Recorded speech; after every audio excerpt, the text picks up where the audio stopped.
अपना परिचय दीजिए। मैंने इंटरमीडिएट की परीक्षा पास करने के बाद एयरफोर्स में एज ए टेक्निकल ब्रांच में मैं 8 सालों तक जॉब किया। उसके बाद 2010 में मेरा सिलेक्शन इलाहाबाद बैंक में एज ए प्रोबेशनरी ऑफिसर हुआ और वर्तमान में मैं इंडियन बैंक में ऑफिसर हूँ, बिकॉज इलाहाबाद बैंक का merger last year Indian bank में हो गया। तो अभी मैं इंडियन बैंक का ऑफिसर हूँ और लोन डिपार्टमेंट देखता हूँ। ओके। बीपीएससी में ये आपका पहला प्रयास है? No ma'am, it's my third attempt. Third attempt. पिछले 2 अटेम्प्ट के बारे में बताएंगे कुछ? कहाँ मैडम तक पहुँचे थे? फर्स्ट अटेम्प्ट में पीटी क्लियर नहीं कर पाया था और सेकंड अटेम्प्ट में मेंस नहीं हुआ, और थर्ड अटेम्प्ट में मैं भी इंटरव्यू दे रहा हूँ। ओके। क्या कमियां रह गई थी आपके प्रीवियस अटेम्प्ट में जिन्हें सुधार के आप इस बार यहाँ तक पहुँचे हैं? पीटी में मैं सिलेबस रेफर नहीं किया था और बहुत कुछ वो चीज़ें पढ़ी जो मुझे नहीं पढ़नी चाहिए थी पीटी के लिए, जो जरूरी नहीं थी। और मेंस में जीएस पेपर 1 में जो स्टैटिस्टिक्स पोर्शन आता है मैं उससे नहीं बना पाया था, जिसके कारण मार्क्स काफ़ी कम रह गए थे, इसलिए मैं सिलेक्शन नहीं हुआ था। ओके। आपका ऑप्शनल क्या है? Optional geography. ज्योग्राफी। और आपका ग्रेजुएशन सब्जेक्ट? ग्रेजुएशन में history, sociology and public administration. Okay. तो ज्योग्राफी चूज करने के पीछे कोई विशेष वजह? मैम, ज्योग्राफी में मुझे स्कूल टाइम से ही काफ़ी रुचि थी, बट चूंकि मैं एयरफोर्स में था और वहाँ मैंने पंजाब यूनिवर्सिटी से ग्रेजुएशन में एडमिशन लिया था, तो मैं ज्योग्राफी चाह कर भी सिलेक्ट नहीं कर पाया क्योंकि कुछ उसमें प्रैक्टिकल क्लासेस थे और एयरफोर्स में कभी कभी एक्सरसाइज वगैरह होती है या कहीं जाना होता है डेपुटेशन पे, टीडी पर, इसलिए प्रैक्टिकल क्लासेस मिस हो सकते थे। इसलिए मुझे हिस्ट्री, सोशियोलॉजी और पब्लिक एडमिन जो ऑप्शन थे वो मैंने वो सिलेक्ट किया। ओके। आपकी पोस्ट प्रेफरेंसेस क्या हैं? मैंने पहले बिहार प्रशासनिक सेवा, बिहार पुलिस सेवा, देन जिला समादेष्टा, देन बिहार शिक्षा सेवा। ओके। हॉबीज? हॉबीज में diary writing. Diary writing daily basis पे करते हैं आप? कोशिश करता हूँ कि डेली बेसिस पर हो, बट 2-3 डेज का गैप भी हो जाता है। तो क्या लिखना आप पसंद करते हैं? आपकी लाइफ में जो भी घटनाएं घट रही हैं वो सब, या फिर कुछ अलग? बेसिकली मैम अपने डे टू डे जो हम कुछ फेस करते हैं, जैसे बैंकिंग में या किसी कस्टमर्स के साथ विजिट पे गए तो फिर कुछ उनके साथ कुछ बातें हुई या फिर मुझसे कुछ गलतियां हुई, वो भी मैं उसमें लिखता हूँ, अपनी भावनाओं को लिखता हूँ उसमें, और कोशिश करता हूँ कि जो गलतियां हुई फिर दोबारा रिपीट ना हो। ओके। आपने इंडियन एयर फोर्स में अपनी सर्विस दी है और अभी आप बैंक में अपनी सर्विस दे रहे हैं। दोनों में क्या डिफरेंस आपको देखने को मिला है, दोनों ही सर्विसेज में? मैम, इंडियन एयरफोर्स में सर्विस में 24 आवर्स रेडी रहना पड़ता है, चाहे डे हो या नाइट हो, कभी भी कॉल आ सकता है। और बैंकिंग सेवा में लोगों के साथ घुल मिल ज़्यादा होता है, पब्लिक डीलिंग ज़्यादा है, और थोड़ा है ये, मतलब सिर्फ डे टाइम का ही जॉब है, 10 से लेकर 5 बजे तक, लेकिन उसमें प्रेशर ज़्यादा है। और बेसिक डिफरेंस यही है ना। किस सेवा को आप बेहतर मानते हैं दोनों में से? एकदम दोनों सही है, देशभक्ति दोनों में है। हम यहाँ लोगों की सेवा करते हैं, वहाँ देश की सेवा करते हैं, देश की तो रक्षा फिर करते हैं। आपने इंडियन एयर फोर्स को क्यों छोड़ा? अगर दोनों ही अच्छे हैं तो बैंकिंग सर्विस मैम आपने क्यों चूज किया? मैम एयरफोर्स में मैं एक टेक्नीशियन था, ऑफिसर के कैडर में नहीं था, तो करियर ग्रोथ के लिए मैं एग्ज़ाम दिया इलाहाबाद में प्रोबेशनरी ऑफिसर का, तो मैं सिलेक्शन हुआ, इसलिए मैं यहाँ। ओके। इंडिया की टोटल फर्टिलिटी रेट क्या है? मैम अभी जानकारी नहीं है, लेकिन मैं कोशिश करूँगा जानने की। प्लीज बताइए। 7.2 के आसपास। Fertility rate 7.2? Are you sure? ना मैडम, मुझे भी जानकारी नहीं है। ओके। No problem. बिहार राज्य का वो कौन सा स्थल है जहाँ पे ग्रीष्म काल में सर्वाधिक वर्षा होती है? मैम नॉर्थ ईस्ट है, उत्तर पूर्वी भाग, बिहार का उत्तर पूर्वी भाग में बहुत वर्षा होती मैं पर्टिकुलर डिस्ट्रिक्ट की बात कर रही हूँ, ऐसा कौन सा जिला है? है। मैम गेस कर सकता हूँ मैं, इसे कटिहार, कटिहार नो, या दैट किस इज गया। क्या। Thank you ma'am. Deepak sir please continue कीजिए। Thank you ma'am. Himanshu ji, आपका am I audible? Yes sir, और बस। आपने ग्रेजुएशन किया हिस्ट्री, सोशोलॉजी और पब्लिक एडमिनिस्ट्रेशन से, और आपका ऑप्शनल है ज्योग्राफी, और हॉबीज हैं आपकी डायरी राइटिंग।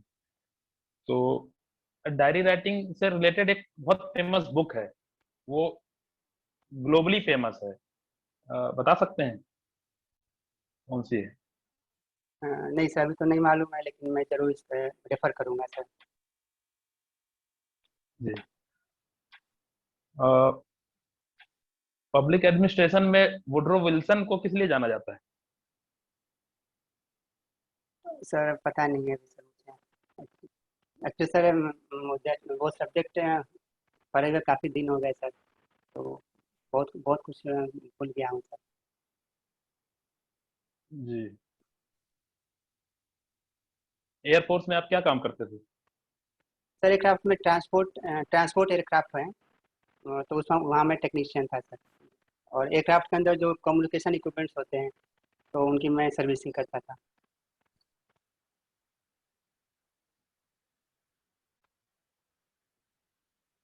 अ,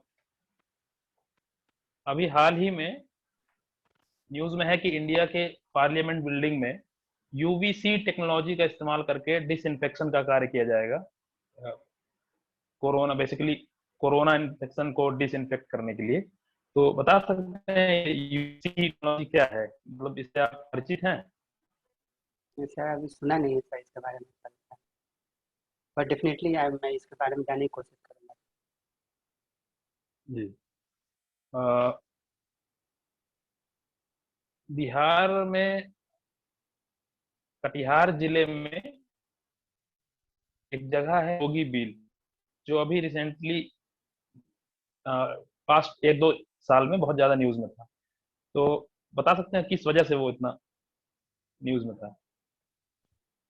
सर उस जगह पे सर साइबेरिया से सर कुछ पक्षी पक्षी आते हैं, प्रवासी पक्षी जिन्हें बोलते हैं। लेकिन अभी शायद आना वहाँ कम हो गया है सर, इस वजह से सर वो न्यूज़ में था सर।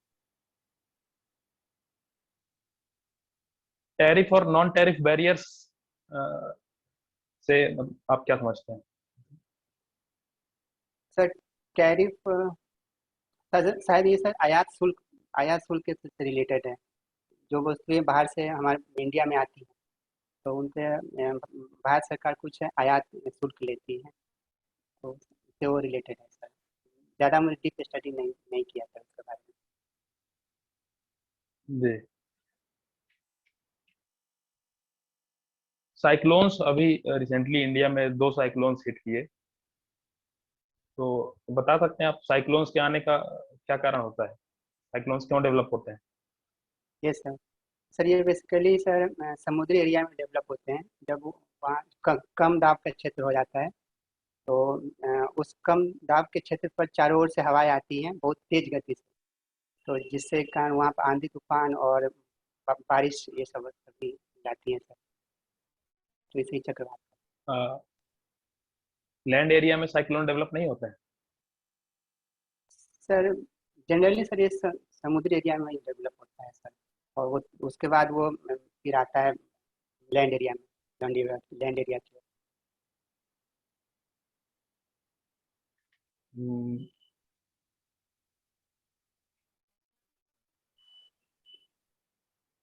हिमांशु जी ये बताइए,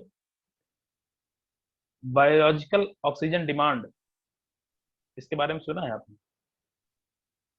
ये नहीं क्या सर, होता है? सर ये अभी नहीं सुना। जी। ठीक है, that's all from my side. Over to Kunal sir.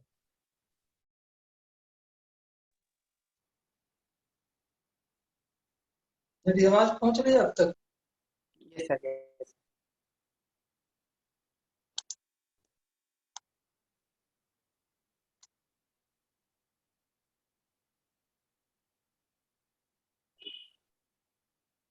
आपने अपने ग्रेजुएशन में पब्लिक एडमिनिस्ट्रेशन की पढ़ाई भी की है? जी पब्लिक एडमिनिस्ट्रेशन क्या होता है बेसिक? सर, वो जिला या फिर ब्लॉक स्तर या ग्राम पंचायत स्तर पे प्रशासनिक कार्यों को बेहतर तरीके से निपटाने के लिए कुछ पदों का सृजन किया गया है। इसको पब्लिक एडमिनिस्ट्रेशन का कहा जाता है सर। इनका रोल कोई लॉ मेकिंग में भी है या केवल इम्प्लीमेंटेशन में भी है? सर वो मुझे नहीं मालूम, लेकिन बेसिकली सर इम्प्लीमेंटेशन के लिए है।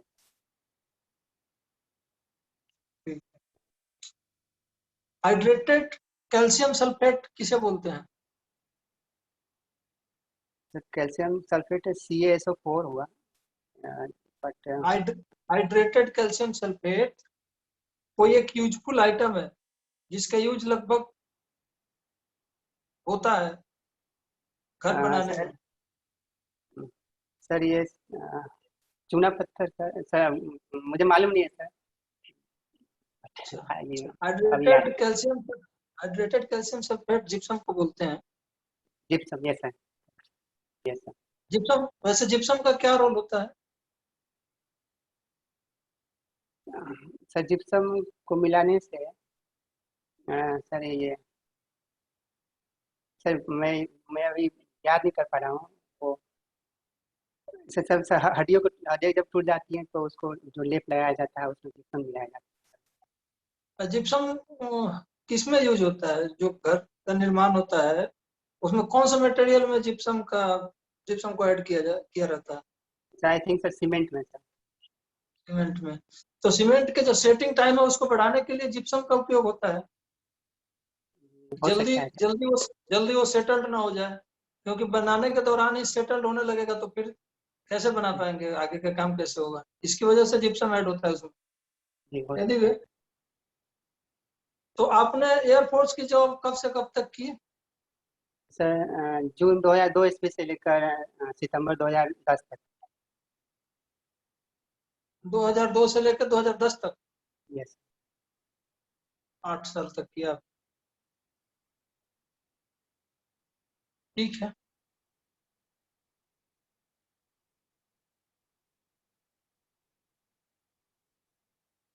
हिस्ट्री, सोशियोलॉजी और पब्लिक एडमिनिस्ट्रेशन को छोड़ के आपने ज्योग्राफी क्यों चूज किया, जो कि आपके ग्रेजुएशन के सब्जेक्ट्स हैं? सर इसमें मार्गदर्शन मुझे उपलब्ध था, और सिलेबस जो था वो काफी पहले से पढ़ा हुआ था। मैंने NCERT बुक्स कई बार पढ़ी थी, तो मुझे सिलेबस बहुत अच्छा लगा कि ये सभी सिलेबस मेरे नॉलेज में है, और यूट्यूब पे उसके काफ़ी अच्छे मार्गदर्शन थे। तो इसी ज्योग्राफी को आप ग्रेजुएशन में नहीं ले सकते थे एज ए सब्जेक्ट? सर ले सकता था, मैंने कोशिश भी किया था, बट वो पंजाब यूनिवर्सिटी से किया था ग्रेजुएशन। तो वहाँ पे कुछ प्रैक्टिकल क्लासेस भी थे एग्जाम में, तो चूँकि एयरफोर्स में रहने के कारण मैं वो सिलेक्ट नहीं कर पाया। अभी आपको मैं एक सिचुएशन देता हूँ, आप ध्यान से सुनिए। आप एक ऑफिस के इंचार्ज हैं और आपके अंदर फीमेल और मेल दोनों तरह के कर्मचारी कार्य कर रहे हैं। एक मेल कर्मचारी है जो कि काफी एफिशिएंट है, जो भी काम या टास्क उसको मिलता है उसको बहुत टाइम से और बहुत एफिशिएंटली कंप्लीट करके आपको देता है। और एक फीमेल जो आपके अंदर काम करने वाली, आपके मातहत काम करने वाली महिला कर्मचारी है, वो उनके खिलाफ महिला संबंधी हिंसा का आरोप लगाती हैं। अब कुछ ऐसी परिस्थिति है आपके समक्ष, जॉब की रिक्वायरमेंट है ऐसी है कि कुछ ऐसे कार्य आ गए हैं कि उनको जल्दी से जल्दी निपटारा उनका करना है आप, और आप अगर उस व्यक्ति के अगेंस्ट अपना जो है कार्रवाई शुरू करते हैं, तो वो एक तरह से कुछ दिनों के लिए उसको सस्पेंड रखना पड़ेगा, जिससे जो आपका काम करने की जो आपके ऑफिस की क्षमता है वो कम होगी, काफी रिड्यूस हो जाएगी। उधर से आपके सुपीरियर्स का प्रेशर आपके ऊपर है कि उन सब टास्क को जल्दी से जल्दी कंप्लीट करना है। अब उस हालात में आप क्या करेंगे? महिला का जो शिकायत है उसको एंटरटेन करेंगे जल्दी से जल्दी, या उसको होल्ड पे रख देंगे, अपने काम को आगे बढ़ाएंगे? आप इस पूरी परिस्थिति से कैसे निपटेंगे? सर मैं उस महिला से रिटर्न रिक्वेस्ट लूंगा कि आपके साथ जो हुआ मुझे रिटर्न में दिया जाए, और उसके बाद जो वो ऑफिसर हैं जिनके खिलाफ महिला ने कंप्लेन किया है उन पे से मैं कार्रवाई करने का अनुशंसा करूंगा। और जो बाकी जो काम यदि पेंडिंग है तो उसमें मैं भी इन्वॉल्व होकर के जल्दी से फिनिश करने की कोशिश करूंगा। ठीक है, मीन्स आप वो जो इशू है उसको ज्यादा इम्पोर्टेंस देंगे, काम सेकेंडरी रहेगा। जी सर, मैं काम में खुद इन्वॉल्व होकर के मैं उस काम को जल्दी से निपटाने की कोशिश करूंगा। बहुत बढ़िया। फाइनेंशियल इंक्लूजन से क्या समझते हैं आप? See, sir financial inclusion means that जो बेसिक बैंकिंग सुविधाएं हैं उनको दूर दराज के ग्रामीण इलाकों तक पहुंचाना। अभी क्या बाधाएं हैं फाइनेंशियल इंक्लूजन के लिए, के अगेंस्ट? ये सर तो मेन बात है कि जो दूर दराज के ग्रामीण क्षेत्र हैं वहाँ पे जो लोग रहते हैं वो अभी भी बैंकिंग सुविधाओं से क्या लाभ है ये नहीं समझ पाए हैं। वो अभी भी कई कई लोगों का खाता बैंक में नहीं है।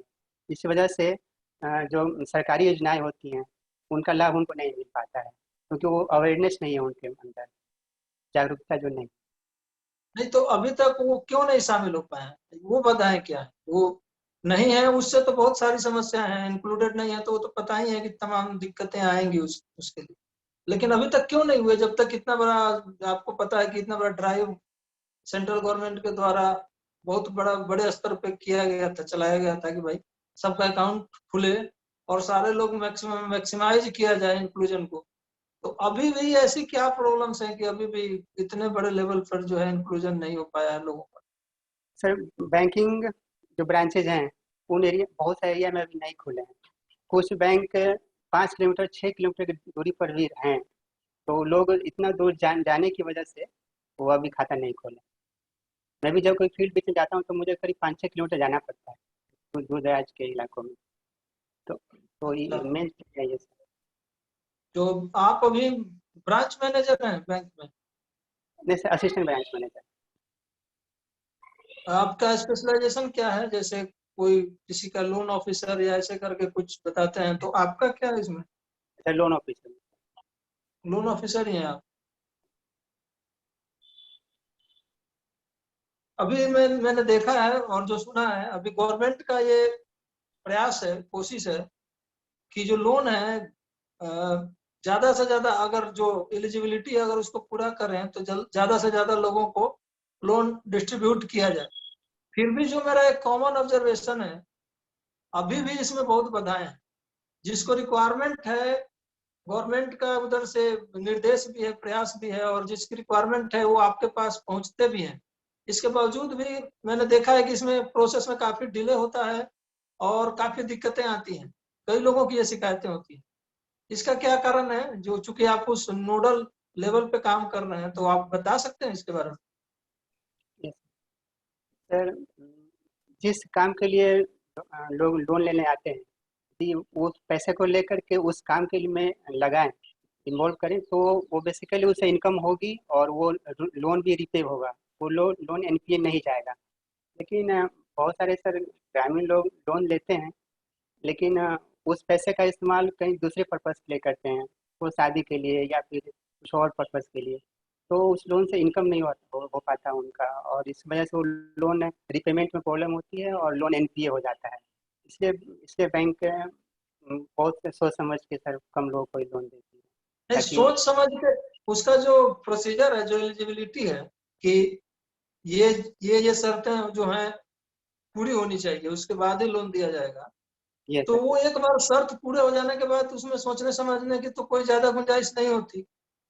अगर वो शर्त पूरा नहीं होता तो नहीं दिया जाएगा, अगर शर्त पूरा हो गया तो फिर कोई दिक्कत नहीं है।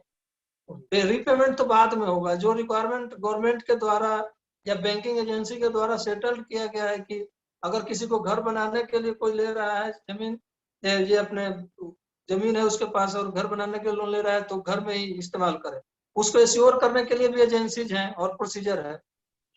तो फिर जब एक बार वो सारे कंडीशंस मीट हो जाते हैं तो उसमें फिर डिले क्यों होता है, क्या वजह है? तो फिर लोन लोन मिल जाता है सर, यदि कंडीशन फुलफिल हो रहा है लोन तो मिल जाता है। आपके यहाँ से दिक्कत नहीं होती है? सर आप बोल रहे हैं तो कुछ दिक्कत होती होगी सर, लेकिन अभी तक मैंने तो फेस नहीं किया सर। बहुत अच्छा, ठीक है, मेरे तरफ से भी यही है अभी फिलहाल। हिमांशु जी, यस, आपकी इंटरव्यू समाप्त होती है अभी, फीडबैक आपको शाम को दिया जाएगा। Thank you, all the best. Thank you ma'am. All the best मेरी तरफ से भी।